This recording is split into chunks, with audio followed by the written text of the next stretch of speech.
Hello everybody, this is TJ and welcome to New Zealand Mysteries.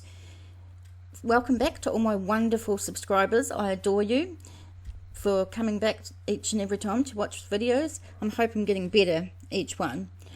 If you are new around here, I appreciate you giving me a chance. Thank you very much. Now we're going to be talking about Olive Walker and how somebody in 1970 hurt and killed her, and it is one of New Zealand's oldest cases and well-known cases, but very frustrating. Just a quick couple of notes about the show.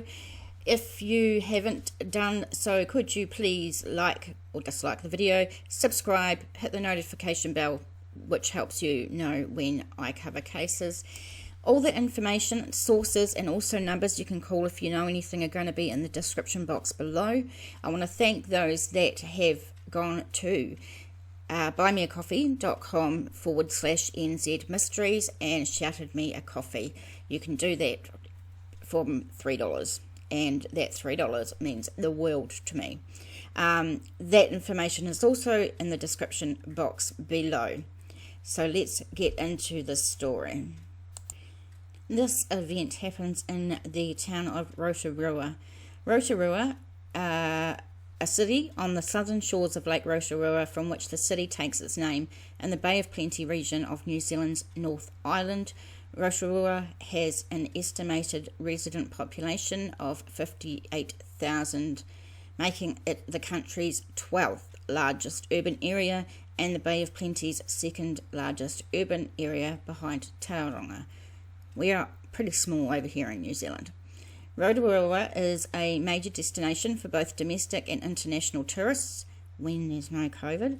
The tourism industry is by far the largest industry in the district. It is known for its geothermal activity and features geysers, notably the Pahutu geyser at Whakari, Wariwa, and hot mud pools. Right, I've never been there. But these pools, these mud pools, are quite famous, and one day, and if you look on this map, it sort of tells you where this is. Let's get back to it. Now, this first place that we're looking at is quite interesting. It's called newzealandmissing.wordpress.com, and this is the official New Zealand Mysteries website. So, newzealandmissing.wordpress.com is how you get there, and it's a primo website, heaps of information, heaps of cases on there, and I have a lot of work to do on it, and if there's any volunteers out there that have some time that want to give me a hand to add people to this, I would be grateful. So nzmissing@gmail.com if you want to get hold of me. Olive Walker never made it to her sister's house on Friday, May 15th, 1970. Mary Walker was waiting for her 18-year-old sister who was going to babysit her kids, but she didn't show up. The next morning, Mary heard on the news that Olive's body had been found at 11:30 p.m. the night before, nearly 5 kilometres south of Rotorua. What an awful way to find out about something happening to your sister like this. Very, very disturbing. A group of teenagers found the badly beaten and fully clothed body about 35 metres off the highway in a rest area, and we'll have a look at some places of interest on a map shortly. Mary was then aged 25. She and Olive hadn't really been close friends, but, you know, sisters. But her death did come as a huge shock to the family of 11 children. Now, when I got this information, and I've got the source here below as well, it happened in 2005, so this is when it was published. Their mother, Nahuia, is now 86 and still lives in the family home on Leslie Street in Rotorua with her son Trevor. But the father, Tipu, died in 1982 at the age of 76. Mary blames her father's death on Olive's murder, saying he was never the same after she was killed. The pressure and stress that killed him. Olive was described as a shy girl. She didn't have many friends and only went out on the weekends. Her father was quoted in the Daily Post days after her death as saying he did not let his daughter have boyfriends. He said, "I always told her she had a lot of years ahead of her." And that's right, she was 18, and times were a bit different back then, I guess. But Olive did not ever have the chance to have boyfriends or get married. Sometime between leaving her home on Leslie Street that Friday night at 6:45 p.m. and about 9 p.m. is the estimated time of the murder, she was picked up by someone and brutally killed. She was supposed to walk to Mary's house on Malfoy Road, but was last seen near the Odeon Theatre in Pukaki Street at 7:50 p.m. Right. I apologise, I have serious mouth mush today, but I'm not going to edit my mistakes out, so you can have a bit of a laugh at them. Here we are at Google Maps. I tell you, my computer is doing my head in, and it's just not coping with anything, either any of these programs or all the tabs I have open. It just doesn't like it. Right, let's have a little look here. So she lives in Leslie Avenue, and my computer's just doing the funky chicken again. Oh, bugger. Alright, here we go. Stop, computer, please stop. Leslie Avenue is up the top here, and that is where she lived. She was supposed to go to her sister's home in Malfoy Road, which is quite a distance. 6.9 k's, it's telling me, 1 hour 24 minutes. That's a long walk. And Pukaki Street over here is where she was last seen. I do know that you could go this way to Leslie Ave. I'm thinking you could go up around this way, which would add a lot of time and kilometres. Yeah, that's an odd thing, and I haven't heard or read who's seen her, but it does say the last sighting of her was at this Pukaki Street. Now, I just want to shout out to New Zealand's Real Cold Cases Facebook page. These guys were so much help trying to figure out where her body was found. If it wasn't for them, I wouldn't have been able to figure it out. So let's have a look. I'm so sorry about the quality of the video, guys. I just don't have the computer that I need for this, so I just have to work with what I've got. Now, thanks to someone from New Zealand's Cold Cases, or quite a few people helping me, we think that this is where her body was found. So it's out of Rotorua, along a main highway there, and about 35 metres off the road, it said. And I was given this picture. Apparently this was where her body was found. It was a picnic area. It is no longer there. The road has been widened, and yeah, the place is gone. So very rare picture. Too fuzzy to see what it says down here. Okay, so we're just popping over to nzherald.co.nz. This is 2007, and the headline reads, Olive Walker murder suspect already in jail. Police have confirmed that one of the suspects in the Olive Walker murder case is a sex offender behind bars. Now, see, that is very... when you see this one, you think, oh, there is one suspect and he's in jail. Oh my gosh, they know who it is. But actually, it's one suspect of many. But the officer in charge of the case, Rotorua Detective Sergeant George Staunton, said the suspect was one of about 100 people being looked at by police. The man's name was offered to police after an identical picture of the murderer was produced with the help of sensing murder psychic Deb Webber from Australia. Right. Sensing Murder was a program that ran in New Zealand for a couple of years, and it had a couple of psychics, some from Australia and New Zealand, and it had Deb Webber was the one that worked on Olive's case. So she was the one that gave this identical picture to the policeman here. So I know a lot of you have a few things that you think about psychics. But just, think about the fact that that's where he got it. Mr. Staunton said police had looked into the man's criminal history and found it was possible he could have raped and killed the Rotorua 18-year-old on May 15, 1970. And I said that R word, didn't I? I'm not going to get monetised ever.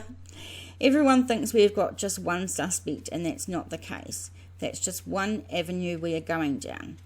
The suspect is to spend another few years behind bars on violence and sexual charges. Mr. Staunton said police would look at linking the offender with DNA evidence. Do they have DNA evidence? But any progress in the case would come down to police resources. Yeah, okay. He said police hadn't had the time to devote to the case. It's time and resources. There are other cold cases we are investigating, and the family knows that. As information comes through, I tick away on it, but any more than that is going to take a lot of manpower. Now, this is why I do what I do. We want to keep these cases alive. I don't want them just put on a shelf and left there because there's not enough resources and they move on to other cases. We need to give a voice to these guys, and people need to see them. And then people need to see it and know who did something or know some information and think, okay, shit, it's about time. I don't want to cover this guy's ass anymore. I'm going to tell the police. I don't want them just forgotten. So we were talking about that program, Sensing Murder, with the psychics, and because I want to cover all parts of the case and not sort of leave anything out, we're going to have a look at this article. This is by stuff.co.nz, and this was in 2017. Sensing Murders, Deb Webber has feelings like the rest of us. Deb Webber can talk to dead people, but she doesn't understand why the living ones have to be so nasty. Some members of the general public see the Australian medium on Sensing Murder and accuse her of exploiting grieving families. And true crime creators like myself and lots of other ones get accused of doing that as well. And that's not what we're doing. We're not trying to exploit families. We're not trying to hurt them in any way. We're trying to give a voice so these people can have some justice or some closure. We're trying to help. She says, I don't understand if people are just trying to help. Why do other people have to put that down and be nasty? She said, and I agree, Deb Webber endures intense physical pain, violent, angry spirits, and nasty skeptics to help grieving families. Helping, she says, is why she does what she does. And that is why I do what I do. Now, quickly down here, her first case on the New Zealand version of the show was the murder of Rotorua 18-year-old Olive Walker. Walker's case appealed to Webber's compassionate nature, and she really wanted to find the girl's killer. When she conveyed that to Walker's spirit, however, the response surprised her. She said to me, "You're not there to find the murderer." And it was like, what? It blew me back a bit because I thought that was my job. And she said, "No, you're here to help my family and the other families." And you know that what that did? Yeah, that helped me because it actually took a lot of responsibility off my shoulders, she said. I think it pays to keep a real open mind. That's what I think when I'm looking into cases. Also, please, I don't want any hate or horrible comments in the comments below. I want everyone to be nice. Everyone's entitled to their opinion, and keep it clean, please. Okay, let's go to the next one. Olive's case has had little progress. Where and when police can make inquiries, these lines of inquiry are followed up, he said. The mail of interest from the 2007 article, which is the one I read, has been released from prison. There is no immediate plan to interview him without substantial information to put to him. He said information over the years was gladly received, and he encouraged the public to continue to call. And I will have the information in the description box below of where you can call if you know anything about this case at all. DNA analysis is a modern-day investigative tool. ESR are currently reviewing our case. The process for these older investigations have a lot more considerations before or if they can move forward. Walker planned to walk to the house of her sister Mary Walker to babysit the children, but she never arrived. And of course Mary heard the news about her sister from the night before. Walker was described as a shy girl. She didn't have many friends. Since sometime between leaving her home on Leslie Street at about 6:45 that Friday and about 9 p.m, the estimated time of the murder, she was picked up by someone and hurt. Meanwhile, the cop Staunton said whenever Walker's case resurfaced through the media, there was always a swell of calls. I encourage everyone with information to call the Rotorua Police Station on 07348 0099 or Crimestoppers line 0800 555 111. So let's get this story out there, guys, because we want the flurry of calls that he was talking about. We want that to happen. So share this story as much as you can, wherever you can. Talk to people about it. Just be careful in the comments below. I don't want anything nasty down there. Thank you for being with me. Thanks for subscribing. Thanks for donating. You guys are bloody awesome, and I appreciate each and every one of you, and I will see you in the next story.